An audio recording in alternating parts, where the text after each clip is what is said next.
Goeiedag, Jesaja 40 vers 8. Die gras verdor, die blom verwelk, maar die woord van onze God hou stand in ewigheid. Die Bybel is die enigste boek wat nie verouder nie. Die woord van ons God hou stand vir ewig. Hoe groot is die gawe van God se woord? Dit word genoem die swaard van die Heilige Gees. Die Heilige Gees het die skrywers op besonderse wyse gelei toe hulle die Bybelboeke geskryf het. Tussen die Heilige Gees en die Bybel is daar 'n onlosmaakbare verband. Hoe bedroewend moet dit vir die Heilige Gees wees as 'n Christen sy Bybel verwaarloos? Hoe groot is ons verlies as ons dit doen? Hierteen moet ons waak.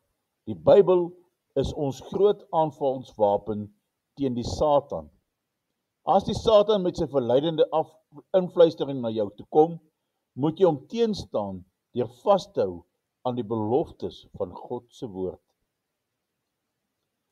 Die Messias het ook die Bybel teen die Satan gebruik.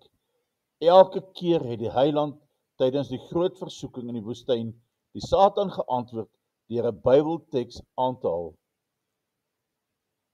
Pas op, die Satan is slie en hy haal ook soms die Bybel aan, soos hy gedoen het teenoor die Here Jesus. Maar onthou, die Satan sal die Bybel verkeerd aanhaal. Hy sal die woord probeer verdraai en 'n valse uitleg daarvan gee. Moet dus nooit sy verdraaiing van God se woord luister nie. Die woord van God hou stand in ewigheid. Sy waarskuwing is altyd geldig, as ook sy beloftes, sodat ons altyd kan verlaat op die beloftes van God se woord. Let noukeurig op die boodskap van die Bybel. Berg dit weg in jou hart en in jou geheue. Bepeins dit, oordink dit dag en nag. As jy gaan slaap, kies 'n woord uit die Bybel vir die nag. As jy gedurende die nag ontwaak, dink dadelik aan daardie woord. Wanneer jy opstaan, kies weer 'n belofte vir die dag. Onthou, die woord van ons God hou vir ewig stand. Sy beloftes het nie 'n vervaldatum nie. Hy bly van krag en jy kan volkome daarop vertrou.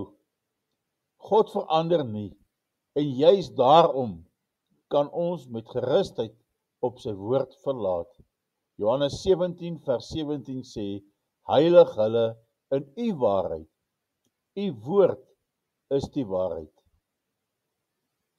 En 2 Timoteus 3 vers 16 tot 17 sê, en ek lees uit die Boodskap Bybel, die hele skrif kom direk van God af. Daaruit kan ons so baie leer. Dit help ons om te wys waar mense die pad byster raak en om hulle weer reg te help. Uit die skrif kan ons ook vir die mense wys hoe God wil hê hulle moet leef. Op die manier sal iemand wat God se is weet wat God van hom verwag en so reg wees om behoorlik vir God te kan werk. Dankie Vader dat ons vandag weer uit die woord uit kan leer. Hierdie woord, Here, wat U vir ons gegee het deur die Heilige Gees. Here, help ons om hierdie woord te verstaan.